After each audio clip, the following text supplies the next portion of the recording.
Hello my dear student, welcome to APO classes. This is your biology teacher. और friends, मैं आप लोगों को डाइजेशन एब्जॉर्प्शन चैप्टर पढ़ा रही थी, जिसमें उसके आगे मैं आपको कंटिन्यू करती हूँ। जिसमें मैंने बताया था कि जो डायफाइडॉन्ट पढ़ा रही थी, क्योंकि मैंने तीत बताया था, तीत को इक्टोमेसोडर्म, इसमें मतलब मैंने डायफाइडॉन्ट में पढ़ा रही थी कि 2 सेट ऑफ तीत होता है, जिसमें परमानेंट तीत होते हैं और मिल्क और टेम्परेरी तीत। जो टेम्परेरी तीत होते हैं मिल्क तीत होते हैं। जिसमें बताया था परमानेंट 32 होते हैं, मिल्क 20 होते हैं।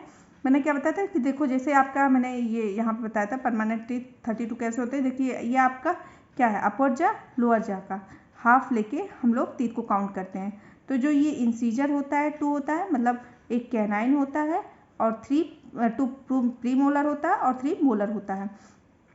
ठीक है, ये इंसीजर 2, कैनाइन 1, प्री मोलर 2 और मोलर 3। ऐसे ही नीचे काउंट करते हैं यहाँ पे। तो कितने हुए, 8 हुए, 8 हुए ऊपर और 8 इधर भी हुए तो इंटू 2, फिर 8 नीचे हुए, इधर भी 2 है तो 16/16 equal 32।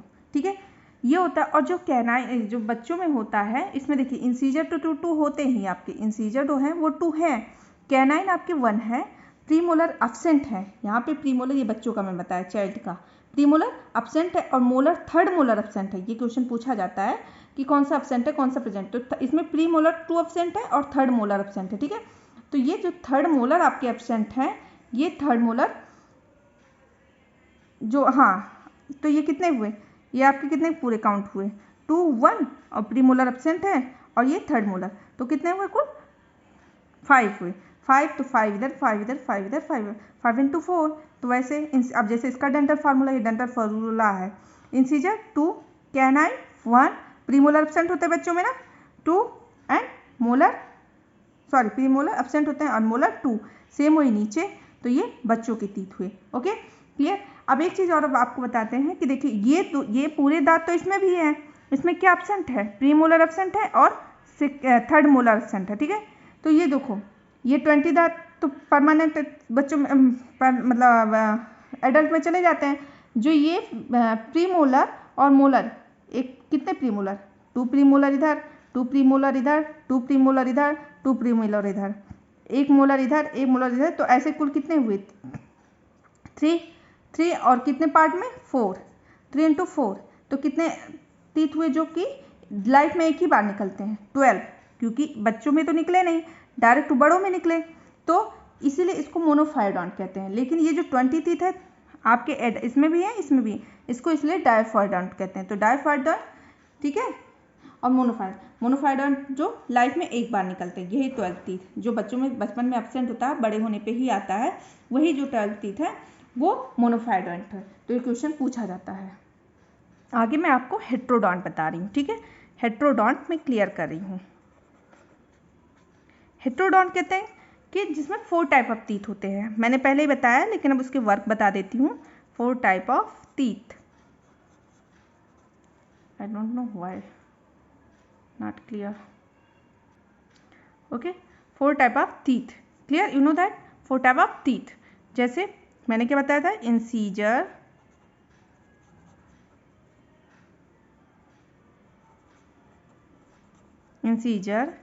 Canine, premolar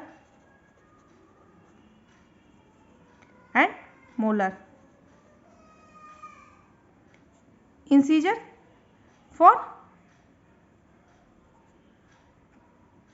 cutting, canine tearing, premolar and molar क्या करता है, ग्राइंडिंग। ओके, मतलब ये काटने के लिए, ये टीयरिंग, टीयरिंग की स्पेलिंग लिख लीजिए, TARING, टीयरिंग। क्लियर। तो there are 4 type of teeth. ठीक है, incisor, canine, premolar and molar. Okay, तो ये सारे टीथ के बारे में हुआ। अब हम आते हैं आपके टंग के बारे में। ओके, इंसीजर की स्पेलिंग सही से लिख लेना, ENCSIOR, इंसीजर। ओके, वैसे डेंटल फार्मूला तो मैंने उधर ही क्लियर कर लिया है, लेकिन अगर लिखना चाहते हो डेंटल फार्मूला तो you can write now, dental formula क्या है? Incisor, canine, premolar and molar. Upper half, upper jaw half, lower jaw half लिखते हैं। Incisor, canine, premolar and molar into 2। अब देखिए इंसीजर कितना है आपके? इंसीजर मैंने ये बनाया था ना, यहाँ पे ये आपके तीत हुए, यहाँ पे incisor, canine, premolar and molar. देखिए इंसीजर कितने? 2, तो यही हमको लिखना है 2। कैनाइन 1, देखिए चीर फाड़ के लिए होता है और ये कटिंग के लिए होता है। 2 1, ये कितना होता है? 2 एंड मोलर कितना होता है? 3। यही इसका डेंटल फार्मूला। सेम यही नीचे 2 1 2 पहले ही मैंने क्लियर किया। इंटू 2 मतलब ऊपर भी 2, तो कुल कितने हो गए? 16 ऊपर, 16 नीचे, यानी 32। मैंने पहले ही बताया। ये हो गया एडल्ट का। किसका है ये? एडल्ट का। ये एडल्ट का था, ठीक है। अब एडल्ट, अब बच्चों का कितना हो? चाइल्ड का, छोटे मतलब अरे सॉरी, मिल्क टीथ का तो आप पहले ही जानते हैं, लिखा है मैंने, लेकिन एक बार लिख देते हैं। मिल्क बच्चों का कितना हो गया? आपके इंसीजर होते हैं, कैनाइन भी 1 होते हैं, क्या एब्सेंट होते हैं? प्री मोलर और मोलर थर्ड मोलर, जो विजडम टीथ होते हैं जो बाद में निकलते हैं। 2 1 0 2 इंटू 2 कितने हो गए? 2 2 2 5 5 इंटू 2 10 हो गया ऊपर और 10 नीचे, यानी कुल 20 टीथ। सिर्फ जो टीथ एब्सेंट होते हैं वही मोनोफायोडॉन्ट कहलाते हैं। क्लियर? ये मैंने क्लियर किया है, इसलिए मैं ज़्यादा नहीं पढ़ाऊंगी। अब मैं आपके आती हूँ टंग पे। टंग क्या है? एक फ्रीली मूवेबल मस्कुलर ऑर्गन है जो कि हमारे फ्लोर से अटैच होता है। देखिए क्या है ये? एक फ्री होता है ना, फ्री होता है, मूवेबल होता है, मूवेबल होता है ना। कैसा है? मस्कुलर, मस्कुलर स्ट्रक्चर है, मस्कुलर ऑर्गन है। क्लियर?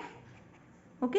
अटैच किससे होता है? अटैच होता है जो आप फील कर सकते हो। अभी आप देखिए कहाँ अटैच है आपके, अटैच आप फील करो, आपके जो फ्लोर जो है आपका वक्कल कैविटी के फ्लोर से अटैच है। देखिए आपने टंग को ऊपर कीजिए तो आपको फील होगा किसी चीज़ से अटैच है आपके वक्कल कैविटी से। तो क्या लिखेंगे? Attached to the floor of buccal cavity, floor of the oral cavity या buccal cavity, the oral cavity. उसका नाम क्या है? फ्रीन्यूलम। कैविटी बाई किससे अटैच होता है? फ्रीन्यूलम। Okay clear? तो ये क्या करता है?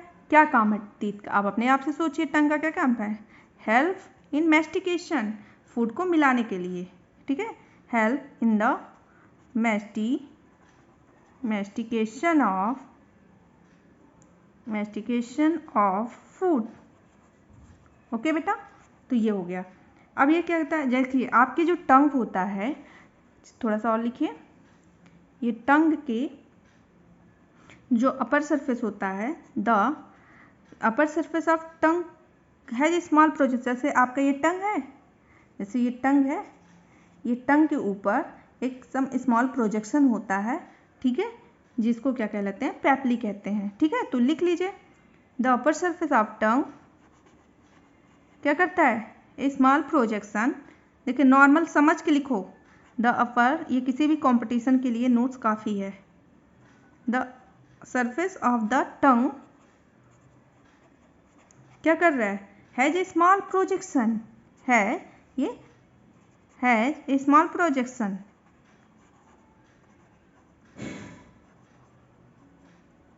Called papilla. क्या कहते हैं? पैपली। और यही पैपली जो आपके टेस्ट आते हैं, यही पैपली कंटेनिंग करता है, पैपली।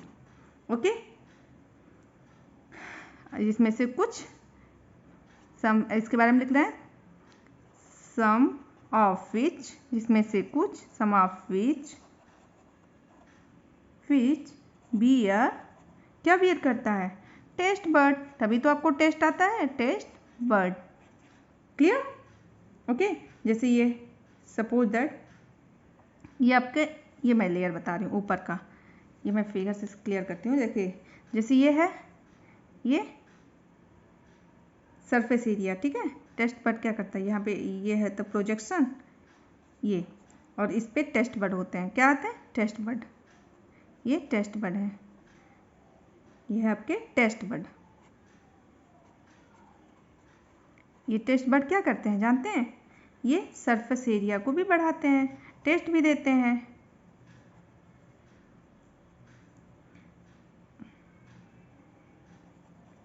मतलब ये प्रोजेक्शन जो ये पेपली कहाँ है, हाँ ये ठीक है। अब ये जानते हैं ऐसे ऐसे नर्व निकले होते हैं और ये नर्व जाते हैं कहाँ, आपके ब्रेन में लग जाते हैं, इधर से भी ऐसे टेस्ट बड से। तभी तो आपको टेस्ट की फीलिंग क्यों आती है, ब्रेन से ही आती है ना, ये आपके ब्रेन होते हैं, ठीक है। और ये नर्व, ये क्या है, ये नर्व है, ब्रांच ऑफ नर्व ही है, ब्रांच ऑफ नर्व। ये क्या करते हैं, ब्रांच ऑफ नर्व, ये जाते हैं यहाँ से ढेर सारे नर्व्स निकलते हैं और ये हमारे ब्रेन से जाके अटैच हो जाते हैं, तभी ब्रेन से लगे होते हैं, तभी हमें टेस्ट आता है। क्लियर। अब जैसे आपके टेस्ट के बारे में, अब जैसे हमारे टेस्ट बन में यहाँ पे कौन सा होता है, यहाँ पे हमें स्वीट होता है आगे, ये स्वीट, ये बीच में सॉल्ट होता है, सॉल्ट होता है, किनारों पे क्या होता है, सॉर होता है, खट्टा, और सबसे ज़्यादा पीछे बिटर होता है। क्लियर। तो ये हमारा टंग भी clear. Okay, you can write down, note down this. आप पेपली के वर्क भी लग सकते हैं, ये टंग के सरफेस को रफ बनाते हैं, they form rough the surface of tongue, ठीक है। You can right this. देखिए कल जब मैंने आपको डाइजेशन पढ़ाया था तो उसमें मैंने ये फिगर बनाया था, ठीक है। तो हम यहाँ पे अब एक एक पार्ट को लेकर क्लियर किया है। बंकल का होते हैं कि आपके टीथ हो गया, टंग हो गया। अब हम आते हैं फेरिंग्स। यहाँ फेरिंग्स होता जो कि पास कॉमन पासवे होता है एयर पाइप और वाटर सॉरी ये मतलब फूड पाइप। तो मैं उसको क्लियर इसोफेगस स्टमक में एक एक पार्ट को लेके अब अलग अलग क्लियर करूँगी। ओके, फेरिंग्स मैंने आप फिगर देख सकते हैं, मैंने बनाया था उसको मैं आगे क्लियर करती हूँ, ठीक है। फेरिंग्स,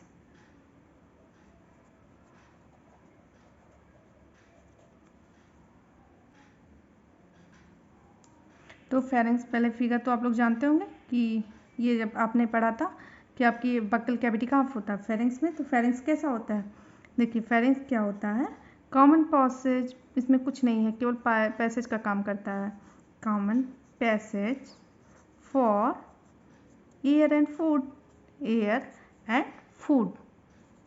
ओके, एनी डाउट, क्या करता है, common passage for air and food. अब जैसे देखिए ये आपका ये यहाँ पे फेरिंग्स है, ये फेरिंग्स है, यहाँ आप एक इसोफेगस आगे जाता है, ठीक है। तो ये क्या कर रहा है, फेरिंग्स यहाँ से आपके बक्कल कैविटी से निकला। तो देखिए यहाँ पे दोनों पैसेज होता है, एक फूड पाइप होता है और एक आपका विंड पाइप। ये है फूड पाइप, फूड पाइप यानी इसोफेगस, और ये विंड पाइप यानी ट्रैकिया। क्या होता है, ट्रैकिया। पहले इधर लगा देते हैं ट्रैकिया, सॉरी ट्रैकिया। और यहाँ पे होता है फूड पाइप, ठीक है, फूड पाइप। और देखिए यहाँ पे ट्रैकिया पे एक कवर लगा होता है, जैसे ग्लॉटिस होती है ना, ट्रैकिया के ऊपर वाले पार्ट को ग्लॉटिस कहते हैं, और इसके ऊपर एक कवर लगता है। जैसे देखिए फेरिंग्स क्या कर रहा है, दोनों के लिए, एक फूड के लिए और एक, क्लियर। देखिए ये जो फेरिंग्स है ये आपका क्या है, ये ट्रैकिया है, ये विंड पाइप है, ये फूड पाइप है। यहाँ से फूड भी एयर आता है नॉस्ट्रिल से, आपके नाक से, नोज से, और यहाँ से आता है फूड आपके माउथ से, बक्कल कैविटी से। तो फूड इसमें चला जाता है और इसमें एक ये देखिए जो ग्लॉटिस जो विंड पाइप है, इस पर एक ढक्कन लगा होता है, एक कैप लगा होता है जिसे इपीग्लॉटिस कहते हैं। जब आप फूड निकलते हैं तो ये बंद होता है। कभी कभी आप जब कभी कभी फूड जब इसमें आ जाता है तो आपको तेज़ी से खांसी आती है और फूड निकल जाता है, ठीक है, और तुरंत ये ढक्कन बंद हो जाता है। तो ये होता है फेरिंग्स। फेरिंग्स केवल पासेज काम क्या करता है, एयर का और फूड का। ओके, अब नेक्स्ट हम आते हैं इसोफेगस।